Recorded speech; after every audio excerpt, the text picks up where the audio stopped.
And a massive thanks also to James for everything you've done over 4 years to make sure that we can articulate what's going on in crypto, have a discussion about it, have a go-to place. As is traditional in any crypto gathering, this is one notch less formal than normal. So instead of a podium, I've got a copy of Crypto AM because I've actually thought through today what I think we need to do as an industry and as a set of institutions, what those of us in Parliament, those in government need to make sure that the UK is a great success story for this new technology. So if you don't mind, I'm always wary of standing between a hungry group of people and their lunch. But there are some things that I think need saying, and I hope that what we can do together, this group of people who care about this technology and care about getting it right, I hope that we can make some really serious progress. And this is a great group of people assembled broadly, some of the deepest experts in crypto, some complete beginners, talking which I hear that even the FT was invited. I was given a copy of Bill Gates' latest book last week, and it reminded me of an exchange that I think is apposite now in terms of what's going on. And it was the exchange between Bill Gates and David Letterman. I don't know if any of you have seen it. It was in 1995. Letterman asks Gates in this sort of patronising way, what can you do on this internet thing? You can listen to a baseball game on your computer, and Letterman says, does radio ring a bell? And then Gates tries to explain it, and he kind of gets defensive. He says, but you can listen to the baseball game whenever you want. And Letterman says, do tape recorders ring a bell? And the crowd all laughs at Bill Gates. And Letterman encourages them to sort of pile on Bill Gates. And if you haven't seen it, I recommend you look it up on the internet. All you have to do is search for Letterman on the internet, and this interview comes up. And the truth is that Bill Gates has had the last laugh. And that was back then, a long time ago. But like then, as today, people failed then to comprehend the massive impact that this new innovation would have on their lives. And they didn't see the ocean of possibility that was lurking below the surface. And Letterman spoke for many in missing what was actually going on. And the truth is that new innovations always had to break down prejudice and barriers, and crypto is no different. And I think today we meet at a critical juncture, because crypto is feeling, if you like, the growing pains of a teenage revolution, and just like the internet in '95, and we're in the foothills of this revolution. Now, I care about this because I care ultimately about Britain's prosperity. We succeed when we embrace new technology. Right now, the overall tech ecosystem as a whole is going gangbusters. I stepped out after 3 years as health secretary and looked around to the territory, the area that I've been working on for many, many years beforehand, and found that the overall tech system is going gangbusters. I mean, we face macro challenges economically, but huge myriad micro opportunities. And recently, figures showed 37 billion tech investment in the last year. Venture capital, PE, M&A deals up 28%, double Germany, triple France. And of course, DLT technology and the assets built on the blockchain are just one of these things, but they matter because of the ability and scale of ability to disrupt and change things for the better. Now, the other reason I love this area is because I love the fact that somebody can start a business in their bedroom and disrupt a global giant. I think that really matters to the future of capitalism, frankly, and the ability for people to get on. I can see people in this room who have been doing that and are working for businesses that are doing that. I think it's incredibly energizing for society, for the economy, that we can go through that sort of disruption. And frankly, crypto combines my love of technology, my first job working in my family tech business, with a fascination with finance, having worked at the Bank of England for a few years. And I love this spirit. I love the entrepreneurial spirit. and the can-do attitude. And in many ways, the market turbulence of the past couple of months has made plain the creative tension between a kind of utopian ideal of decentralized finance with the very human laws of finance, which are as old as the moneylenders of the ancients. Right? We've seen this market turbulence throughout history, often accompanying new disruptive technologies. And the critical thing is this: the smart people embrace it, and the countries that succeed embrace it. And it's those who put their heads in the sand who miss out on the future. So that's what we must do here. So in Parliament, I've made it my mission to make Britain love crypto. Not because I want to urge you to invest in it, far from it, but because Britain prospers when we embrace new technology and new financial technology too. And of course, for all the recent turbulence the last couple of months, I was at Commissioners with a few of you last month, and I think I was the only person who left that conference smiling. I was the only person who hadn't lost a huge amount of money during the 3 days that we were there. But this latest bear market, right, it's not yet as big as the downturn even in 2019 and 2015 in percentage terms, top to bottom, right? And we've seen also similar falls in other fintech stocks and other technology stocks that aren't crypto. It's not a crypto-only adjustment. And of course, DeFi volumes have reduced from about 250 billion at peak to about 70 billion today. But also, this is the important point, the crisis has highlighted DeFi's resilience, right? It's the centralized market players like Celsius, 3AG that have suffered, but the core DeFi platforms have continued to provide liquidity and maintain confidence collectively, even as individual projects have fallen away. That is a healthy thing. Behind the scenes, tens of billions of liquidations have been successfully executed, and on-chain transparency also means that DeFi market users were more assured of understanding their position than their counterparties. So there are fascinating, new, novel aspects to this market correction that we haven't seen in TradFi market corrections before. I just want to take one particular area of focus, right? Stablecoins, right? Stablecoins are being tested. We've seen the immutable laws of human behavior come face to face with this adolescent Euclid on the block. Some people have had to relearn that if you promise to somebody that you will pay them back 1-to-1, then you need to be sure when someone asks for their one that you can deliver it. The collapse of Luna and the threats to other stablecoins are the modern day equivalents of bank runs or money market fund runs. And in fact, I'd say that George Bailey would recognise what's going on right now, right? From those of you who watch It's a Wonderful Life at Christmas. Shakespeare wrote about this stuff. It goes back at least as far as ancient Babylon. And this time is not different. The technology is new, but the human behaviour is unchanged. I saw Mike Novogratz last month. He'll be getting a new tattoo. But he can't change human behaviour as easily as he can change his tattoo. And I think the really interesting question here is, can decentralized DeFi governance fix this in a way that governance couldn't fix it before? Can we use new governance to solve age-old collective action problems, which essentially is what a run on a market is? So I want to just take a quick moment to deep dive into one example that I've been watching recently, into Solem. Right? Solem was threatened by an under-collateralized whale whose debt margins could have saturated the market and effectively caused a run on the currency and tank market positions, right? And this would have caused a classic collective action problem of everyone wanting to get their cash out first before the liquidity problem becomes a capital problem. So far, so standard.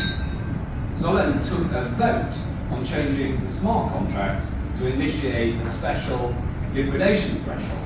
98% of stakeholders have now voted for this solution. So it looks like a DeFi governance arrangement can self-regulate and protect its stakeholders. And by introducing a DeFi voting governance, you allow everyone to give a collective verdict on what is in the collective self-interest, in this case a small cost of illiquidity to protect a potentially much larger, greater capital cost.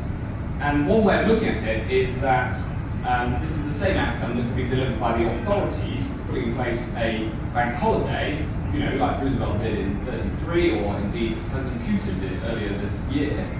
But DeFi has managed to pull this off in an effectively consensual, decentralized, non-hierarchical solution. So far, so good. But then, I was following this and I looked a bit deeper. Maybe it's not that simple. Because it turns out that 98% of individual shareholders voted against the collective action. But the 2% who owned most of the capital voted yes. So in the end, it turned out it was not democratic in one person, one vote. But it did work because the capital voted for the collective good to protect against capital losses.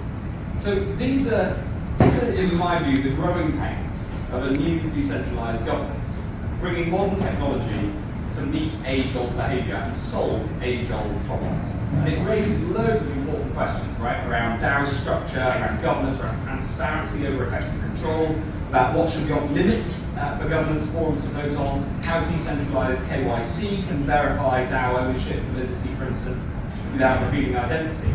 And this is an important area that a body that I'm setting up with some who are in this room, I can see Toby Norfolk-Thompson, others, the new Digital Economy Institute that I'm helping to set up. The purpose of this institute is to make this argument, make the mission that the UK should be the jurisdiction of choice for crypto.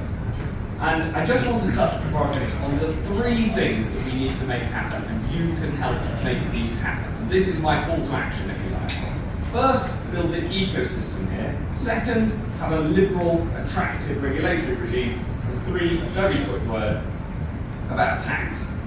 These, of course, interact, right? But the first and overarching is the goal to build the fintech ecosystem here, and you can't do that without crypto.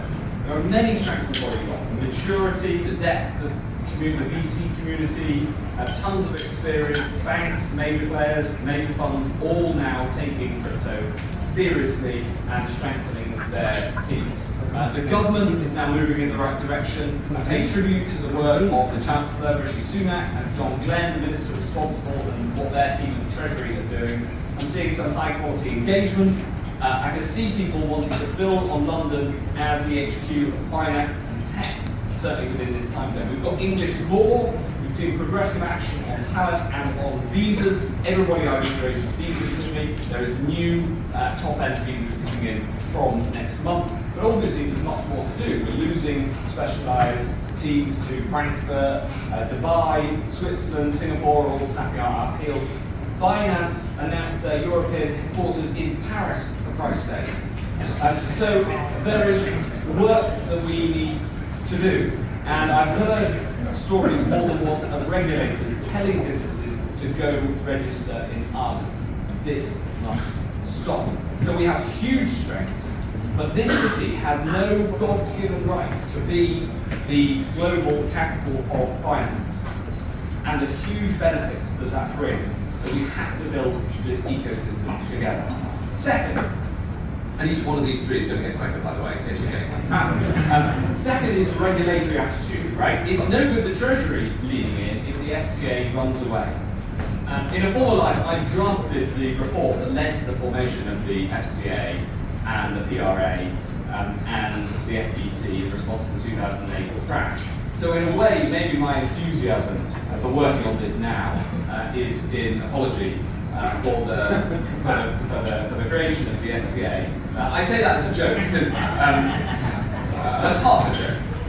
Because we always knew back then when we were designing this structure, right, that the risk of carving out a conduct-only authority is to incentivize, is to create an incentive structure within the regulator that is risk-averse, risk-off, and that mitigates against doing anything interesting because mistakes get criticised more than successes, and I know that perhaps more than anyone. But this fact of public life mustn't get in the way of acting in the public interest, right? And so we should regulate for growth, for high-quality market, not to avoid failure. Company failure will and should happen in a high-quality market. We need regulators less fearful of failure, less risk off. I applaud, for instance, the FCA saying recently that you shouldn't invest more in crypto than you can afford to lose. I think that's excellent that they said that, because regulators should warn. They should ensure, for instance, accurate advertising. They should sort disclosure rules and conflicts, deal with systemic risk before it arises. I think the last couple of months has confirmed that it hasn't risen yet, which is good. Create the market, but don't block novel businesses just because you don't understand them. Don't increase financial exclusion with this patronising attitude to retail hunters spending and investing their own money as they wish. People can rightly invest in equities, they can invest in fiat currencies to their heart's content. But there are rules around how these markets operate. So we've got to grapple with how to make sure that DeFi governance isn't trampled by a centralised thinking that hasn't caught up with the non-hierarchical governance structures that are being created. And when it comes to prudential regulation from the PRA and the Bank of England, unlike the now spectacularly concentrated banking system here in the UK, the key is to ensure no institution becomes too big to fail. And the best way to reduce systemic risk is to make sure that no one entity is itself systemic. But for all these challenges, and believe me, I hear all the challenges, and I want to keep hearing the challenges from you. Here we have some huge advantages. We've got a one-stop shop system. There's good work previously by Andy Haldane and now Andrew Hauser at the bank. Some excellent recent sprints at the FCA. I know a lot of people here participated in. Good recent hires. These things matter. And the right principles are starting to emerge. Liberal, not libertarian. Regulate by function. Caveat emptor. Proportionality. And let people build. But there's still lots of people.